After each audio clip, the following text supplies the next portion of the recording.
across spheres of wearable technology, fashion, different kinds of bioengineering and biomaterials, and worked in realms of corporate deep tech, startups, and teaching in academia, which binds these spaces together intellectually. And my relationship with making has given me an interesting perspective on the waste, the leftovers, both in the literal sense of the matter that is discarded in the process of creation, but also in the figurative and the invisible, the things and the ideas and concepts and opportunities that are not seen. So I've always been a person of duality, equally comfortable in overalls fixing my rusty blue car while simultaneously showing off my gold-piped, hot pink hot pants. These are both important realms to me.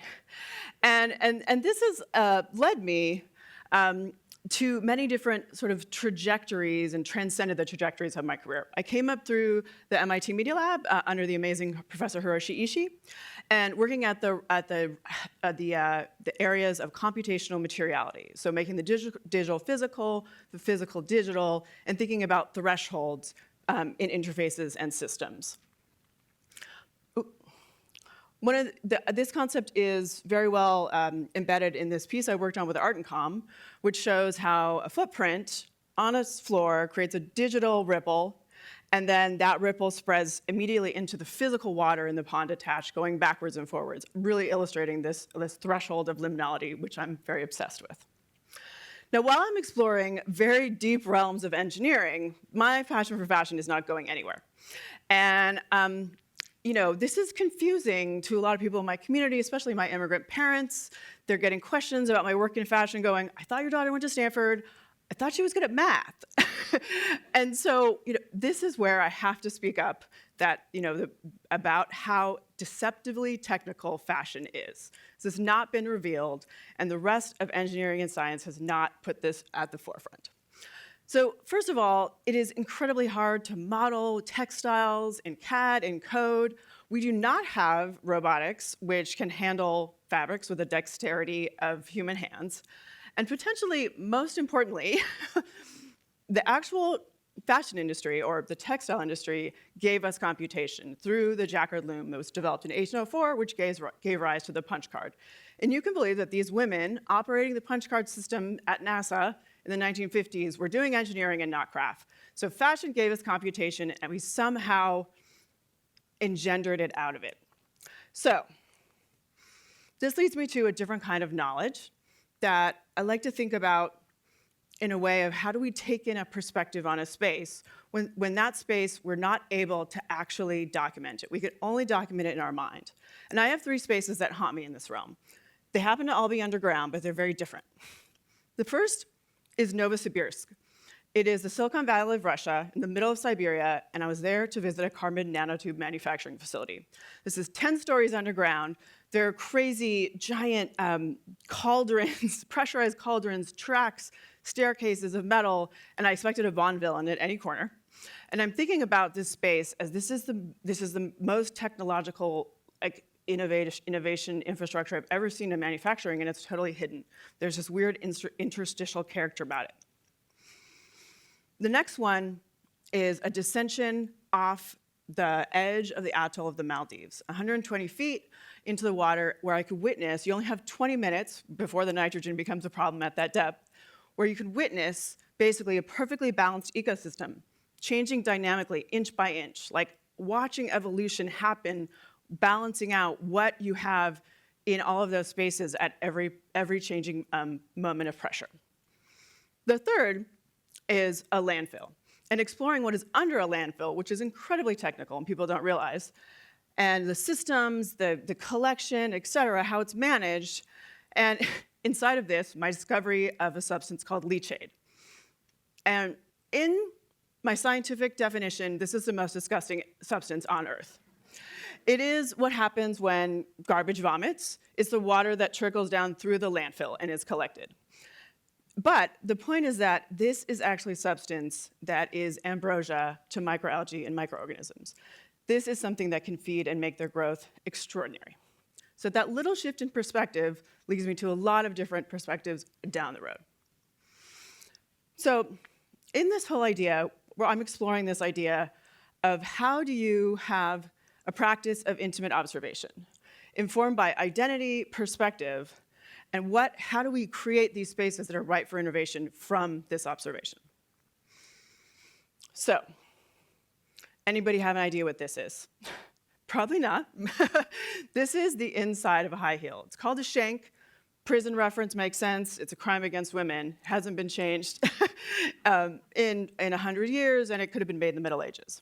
But enter my friend Dolly Singh. She is the head of talent at SpaceX, and as she's walking the floors of the factories, talking to all her teams of engineers, she's asking them, if you can make a spaceship, why can't you make me a better high heel? And the answer was not because they couldn't. They had never tried, and they had also never even thought about trying, about what was going on in there. So fast forward, intro to me, and we begin a journey on a company called Thesis Couture, where put together this team of engineers, an actual astronaut, an orthopedic surgeon, the former creative director of Jimmy Choo. And when you get those people in a room and you start looking at load balancing and load bearing, engineering, in the realm of making a spaceship and applying it to shoes, things change. And we developed Lift, which is the load balancing interlocking footwear technology, which can go in the inside of existing high heel structures so that we can have beautiful shoes on the outside, engineering bases on the inside that are more comfortable and safer for women. So we called it Style Without Sacrifice. So while I'm pursuing all these looking at different modalities around the body, I also start thinking about energy. The body is producing energy, we're consuming energy, you're having a relationship with space and energy, and all matter is actually energy. And I also was secretly obsessed with this beautiful glowing green substance, which was around labs at MIT. There's a lot of fun things to see in rooms at MIT. And began looking at ideas and how this was actually going to become source of biofuels, in the sense of how do we try to optimize growth for this? Could we potentially, if we did that, have a more localized form of energy, where we're actually harvesting energy through conversion of oil into a localized system, so we can get off the grid in different kinds of ways.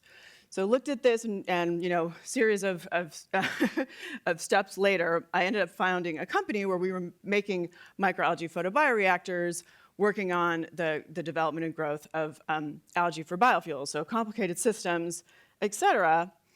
But what really became the most important thing about this whole journey with biofuels was actually getting to know the organism of microalgae and what was happening in it. So we're trying to actually pull out one particular component of this, and it's the lipids, which will then turn into the oil for biofuels. But as we're doing this, we know that inside of algae, there are all these other components, and it becomes this actual metaphor, algae as a model organism, where basically you can pull out all different kinds of things, proteins, lipids, cellulose, from one single cell. And this is a kind of metaphor of actually how all biology works in this perfect little package. So this, again, becomes a bridge to another idea. And I start to think about how a biological wonderland is hidden inside of lots of different industrial paradigms. So it's important to recognize how our relationship with nature has evolved.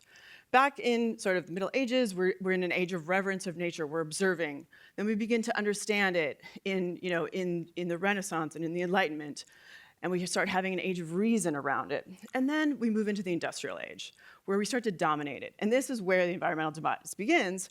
But the 21st century has given us the breakthrough of understanding the genome, and we are now in the age of biology, where we can start to design things in balance with nature, and we can start evolving our relationship with nature into a better state. This is good news if we do it right. So one way to think about this is how can we have actual growth, prosperity, industrial development, all the things that we love about moving our culture forward while still living inside of a balanced system with nature. Now, I used to think I was really bad at economics in undergrad because I couldn't figure out how I was told that the models would have infinite growth, but those were supposed to be tied to financial systems that were about commodities in a finite physical world.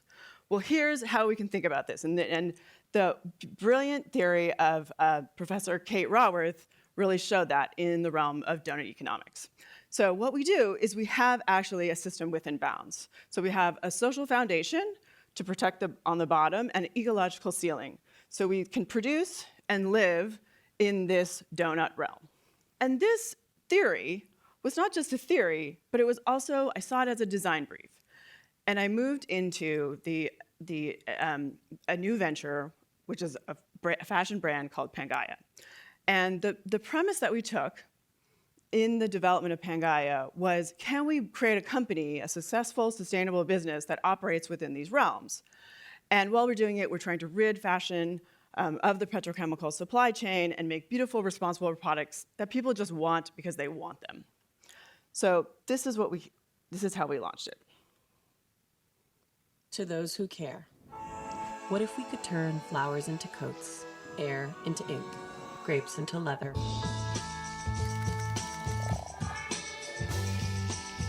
Let us introduce you to the greatest inventor of all time, nature.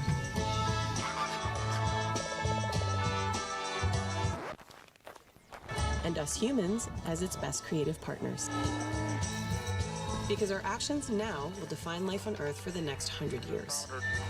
This is why we innovate. For a planet where both humans and nature thrive.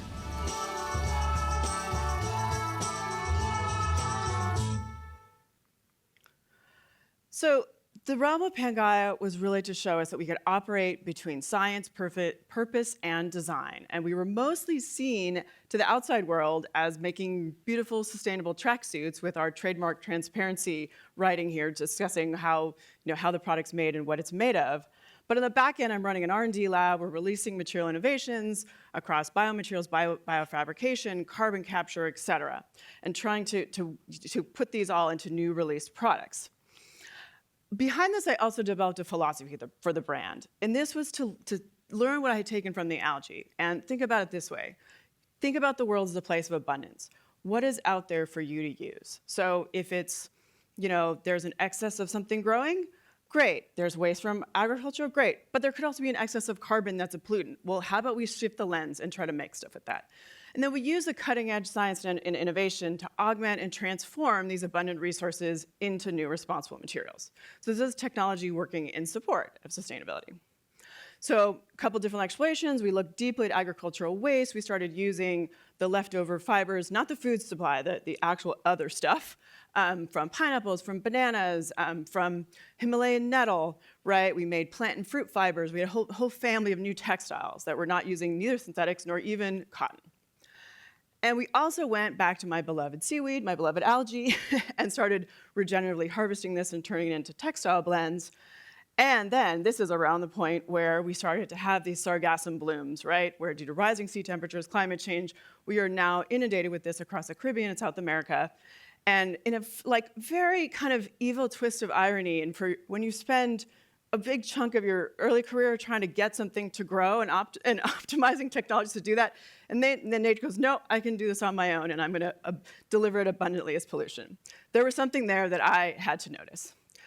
So we're also working in the realm of biofabrication, where we're taking basically the tools of synthetic biology, using cells as microfactories, and allowing those to produce things for us. So what this means is something like where we have bacterial-based dyes. You take algae from one organism that creates the color red, you put it into the microbe, you feed that microbe, it grows red dye. You have a natural substance coming from a process of fermentation. So as in this case.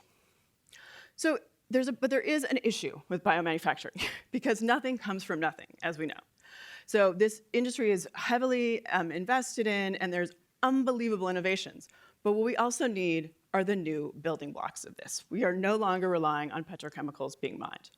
So we need inputs to create the biomaterials directly, natural inputs from waste feedstocks, and we also need sugars to actually feed those microbes to grow these other incredible materials. And this leads me to where my latest venture is, Mothership Materials. We are moving from the realm of the Industrial Revolution, of petrochemicals, and into the land of biomaterials, where we need sources of sugars and proteins. So at Mothership Materials, we make feedstock microfactories to power the biomanufacturing revolution, and this is an infrastructure for the molecules we need, the building block molecules from agricultural waste to recreate the world of biomaterials. We do it via technology that actually came from medtech. It was built as a blood separation technology, and we are industrializing it to work on agricultural waste. So the process is simple. You have basically one input at the top, so something like apple pomace goes in, and you can get 5 things out at the bottom through a sort of separation spinning technology. Oversimplified. And then we release these out into the world as microfactories, which can be, they're modular, they're scalable, and they can be easily deployed to the side of the waste. So we're not carting waste around in the world. So the point is that we are making these building blocks that can then feed into every other industry: textiles, bioplastics, construction, pharma, fuels, et cetera. It's kind of endless. And our first product is to solve this problem with the sugar. We have made a specific sugar from waste to feed microbes, and it is about the nutrition of the microbes themselves and is not taking away from the human food supply. Finally, sugar made just for your microbes. We turn food processing waste into microbe nutrition. Because when microbes eat right, they work right. Better yields, priced for scale, limitless material possibilities. You make the microbe magic. We feed it. Microbe Munch. So, operating in all these overlooked spaces has for sure led me to the unexpected. And now when somebody asks me, when a journalist asks me, what do you think is the most important and best innovation currently happening in fashion, I'm going to answer them: breakfast cereal for microbes. Thank you.